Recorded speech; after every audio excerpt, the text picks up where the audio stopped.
a fantastic industry. I really enjoy it. I think it's an industry which is a meritocracy.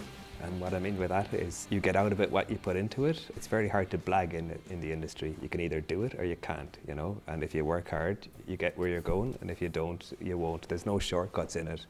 You really have to put in the time and put in the effort. Put your head down at the start, work hard, get the knowledge under your belt, get the experience under your belt, work in the right places, work for the right people, and then make that pay off in the long run, you know.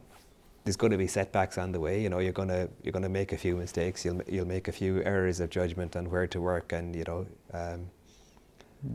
Then at the end of it, you work for numerous different people. You take a little bit from each different place, and you work under a couple of people with different styles, different philosophies. None of them are necessarily right or wrong, but you take it all on board. You learn different ways of doing things, and then as you get older and more experienced, you kind of build your own philosophy as a blend of what you've seen previously. It's a hard industry, and there's no shortcuts to be taken. You have to learn.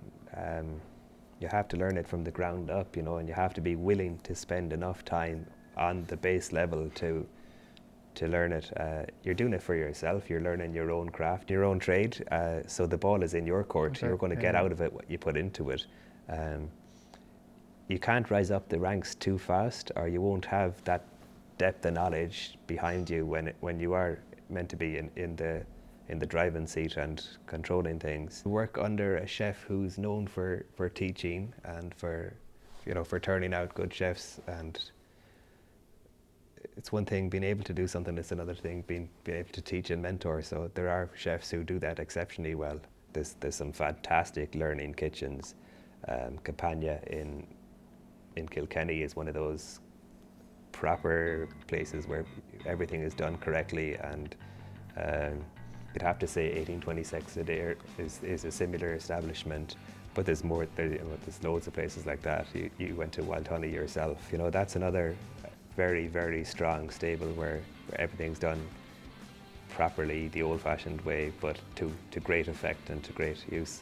That kind of seems like it seems that you would lean towards more classic French kitchens as opposed to maybe more modern Nordic kitchens. Would that be fair to say?